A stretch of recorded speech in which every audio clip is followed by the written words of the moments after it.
মন্ত্রীমশাই আমাদের অনাথ করে দিল রে ঘরটা। আগে পকেটে কত রোজগার ছিল, এখন খেটে খেতে হচ্ছে। মন্ত্রী মশাই আমাদের দল থেকে বের করে দিয়েছে বলে ভেঙে পড়িস না। আমরা নিজেরাই নিজেদের দল বানিয়ে নিয়েছি। এবার দেখ না কিভাবে ওই লোকজনকে নাকানি চোপানি খাওয়াই। হ্যাঁ, আমাদের দল মানে তো ওই সবেদন নীলমণি পেঁচো ডাকাত, ওর উপরে আমার কোনো ভরসাই নেই। আরে বিশ্বাস আর ভরসা এই দুটোই তো আমাদের কাছে আছে নাকি? শোন, আমি পেঁচোকে একটা কাজে পাঠিয়েছি। যদি পেঁচো এই কাজটা করতে পারে তাহলে আমাদের রোজগারও হবে, প্রতিশোধ নেওয়াও হবে। আরে কোথায় পাঠিয়েছি সেটা বলবি তো? মন্ত্রী মশাইয়ের বাড়ি।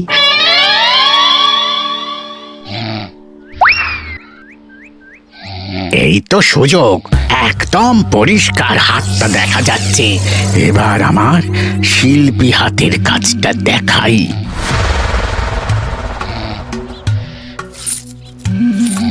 চোর চোর চোর চোর! কোথায় কোথায় চোর? আমার গলার হার টেনে নিয়ে পালালো। এই তো কদিন আগে গড়িয়ে দিলাম। যাও না, গিয়ে চোরকে ধরো। ওই তো দেখা যাচ্ছে। এই বেটা দাঁড়া বলছি, হাতে পেলে না পিঠ গরম করে ছেড়ে দেবো। হাতে এলে তো এই এই এই বেটা দাঁড়া বলছি। এই বেটা দাঁড়া বলছি, দাঁড়া দাঁড়া দাঁড়া বলছি।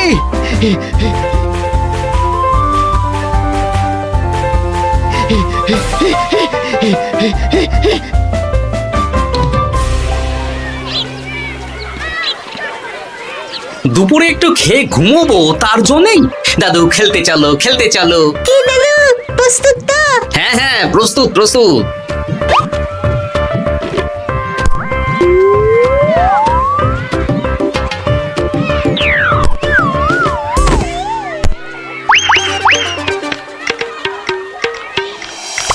আরে আরে, এ তো পেঁচো ডাকাত। ধরো বেটাকে, ধরো ধরো। আমার গিন্নির গয়না চুরি করে পালাচ্ছিল, ওর ট্যাকেই পাওয়া যাবে। ধরো। এটা মন্ত্রী মশাই, হ্যাঁ এটা। চোর ধরা পড়েছে, এটাই বড় কথা। শুনুন, এখন একে রাজবাড়ি নিয়ে যাই, কাল এর বিচার হবে।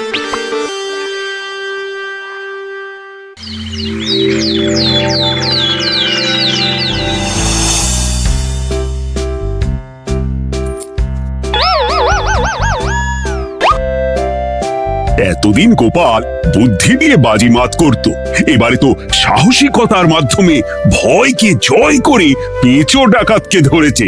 মানছি যে গোপাল আমার গিন্নির হার ফিরিয়ে দিয়েছে। বল মেরে ডাকাত চোর আমিও ধরতে পারি, এটা এমন কোনো সাহসের কাজই না। ঠিক আছে গোপাল, তুমি কিছু বলতে চাও? হ্যাঁ, বলতে চাই মহারাজ, আমি এই কৃতিত্বের ভাগীদার একা হতে চাই না। কারণ ন্যাপলা বলটা করেছিল বলেই আমি চালিয়ে খেলেছিলাম, আর ওই বল সোজা গিয়ে পড়ে পেঁচোর মাথায়। আর পেঁচু ডাকাত অক্কা যায়। এই তো সাহসিকতা, তুমি তো ওখান থেকে ভয়ে পালিয়ে যাওনি। আমি আবার বলছি, তোমার মতো সাহসী লোক যতদিন কৃষ্ণনগরে আছে ততদিন আমি নিশ্চিন্ত।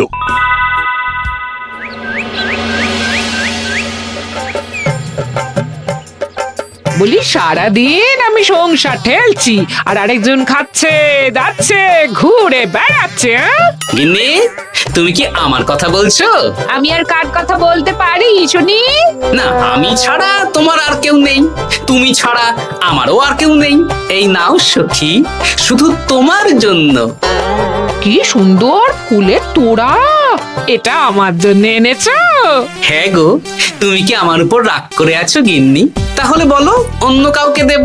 এই এই এই, আমি ছাড়া আর কাকে তুমি ফুলের তোড়া দেবে শুনি? না, ভাবলাম তুমি হয়তো রাগ করে আছো। না না না না, ও কিচ্ছু না। এই তো বাইরে গরম না, এই তুমি বসো বসো, আমি শরবত করে দিচ্ছি।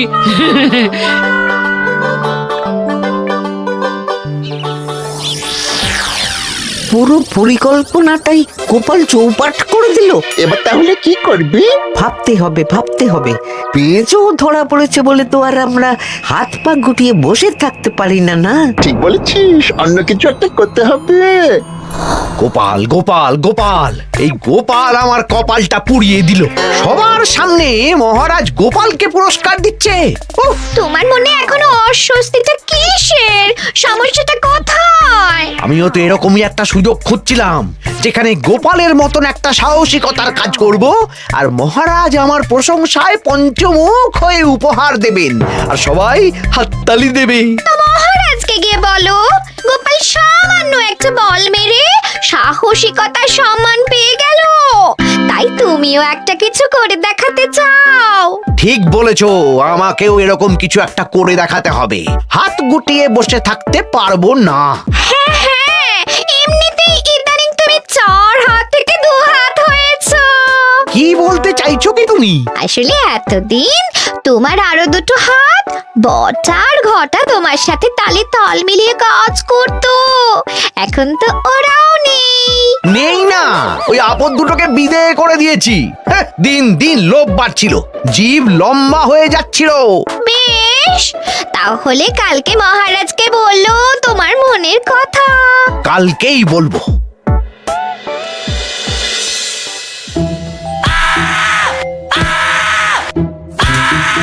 বল, তোকে কে পাঠিয়েছে বল? তোর এত বড় সাহস, তুই মন্ত্রী মশাইয়ের বাড়িতে দিনে দুপুরে চুরি করিস? বল। বলছি আমাকে ঘটাদা পাঠিয়েছিল। মন্ত্রী মশাইয়ের দল থেকে বেরিয়ে বটাদা আর ঘটাদা একটা নতুন দল খুলেছে, আমি ওই দলে যোগদান করেছি। আচ্ছা, এই ব্যাপার। বেটাদের একবার হাতে পাই।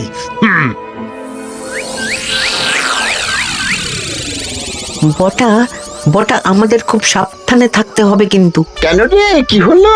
কানাঘুষো আর ওই গোপন সূত্রে খবর পেলাম, মার খেয়ে পেঁচো আমাদের নাম বলে দিয়েছে। বলিস কি? হ্যাঁ রে, কি আর বলবো বল, কাউকেই আর ভরসা করা যাবে না। বেটা ধরাও পড়ে গেল, আবার মার খেয়ে আমাদের নামও বলে দিল। এবার তো মনে হচ্ছে ভূতের মতো লুকিয়ে থাকতে হবে। যা বলেছিস ভাই, তাছাড়া আর উপায় নেই।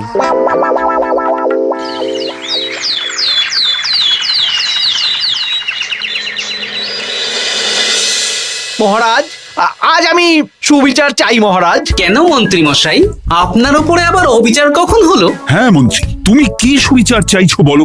আমাকে সাহসিকতা দেখানোর সুযোগ দিলে আমিও গোপালের মতন ওরকম ঢের ঢের উপহার আনতাম। আচ্ছা, সুযোগ কি বলে কয়ে আসে? সেসব আমি জানি না। আমিও ছোটবেলায় অনেক সাহসিকতার কাজ করেছি, তবে কোনো পুরস্কার পাইনি। আর গোপাল কিছু করলেই ওকে আপনি উপহার দিয়ে দেন। তা তুমি কি সাহসিকতার কাজ করেছিলে ছোটবেলায়? আমি একবার মামার বাড়ি গেছিলাম, তো একদিন মামার বাড়িতে হঠাৎ ডাকাত পড়ে। তাই দেখে আমি কয়েকটা ঢিল নিয়ে মামার বাড়ির পেয়ারা গাছে গিয়ে উঠে পড়ি। তারপর যখন ডাকাতের দল ডাকাতি করে বাড়ি থেকে মালপত্র নিয়ে বেরোচ্ছে, আমি আক্রমণ করি। দুম দাম দুম দাম দুম, ব্যাস ডাকাত ধরা পড়লো। বেশ ভালো তো। হ্যাঁ, কিন্তু সেদিন কোনো উপহার বা সাহসিকতার পুরস্কার পাইনি। পুরস্কার দিতে হলে আমাকেও দিতে হবে, কারণ আমি প্রথম পেঁচো ডাকাতকে ধাওয়া করেছিলাম। যদি না উপহার পাই তাহলে আমি ঝামেলা করব। কিন্তু হঠাৎ করে কোনো কৃতিত্ব ছাড়া তো আর কাউকে সাহসিকতার পুরস্কার দেওয়া যায় না। তার আগে কিছু সাহসিকতার কাজ করে দেখাতে হবে, তারপর বিচার বিবেচনা হবে, তারপর তাকে সাহসিকতার পুরস্কার দেওয়া হবে। তাহলে আমাকেও কোনো সাহসিকতা দেখানোর সুযোগ দিন মহারাজ। মন্ত্রী মশাই শুধু একা সুযোগ পাবেন কেন, আমিও দেখিয়ে দিতে চাই আমি কতটা সাহসী বাহাদুর মানুষ। ও বাবা, রাজবৈদ্য সুযোগ পাবে আর আমি কি বসে বসে হাত কামড়াবো? আমিও সুযোগ চাই। তা তোমরা কিভাবে সাহসিকতা দেখাবে শুনি? দেখুন মহারাজ, মানুষ সাধারণত কয়েকটা ব্যাপারে ভীতু, যেমন হিংস্র জন্তু জানোয়ার, সশস্ত্র ডাকাতকে ভয় পায়, আর আর আর আর ভূতের ভয়। হ্যাঁ, আমার তো মনে হয় সাহসিকতার পরীক্ষা করার জন্য এই তিনটের মধ্যে যে কোনো একটার সাথে মোকাবিলা করতে পারলেই বোঝা যাবে কে কত সাহসী। এটা তোমরা ঠিক বলেছ, কিন্তু ব্যাপারটা হলো জঙ্গলের পশুরা জঙ্গলে যেমন আছে থাকুক, ওদের নিয়ে নাড়াঘাটা করার দরকার নেই। ডাকাত তো গোপাল ধরেছে, এখন পড়ে থাকলো ভূত। মহারাজ, আপনি তাহলে ওই ভূতুড়ে বাড়ি খুঁজুন, তারপর সবাইকে ভূত ধরে আনতে বলুন। দেখি মন্ত্রীর আবদার মেটানোর জন্য তো তাই করতে হবে।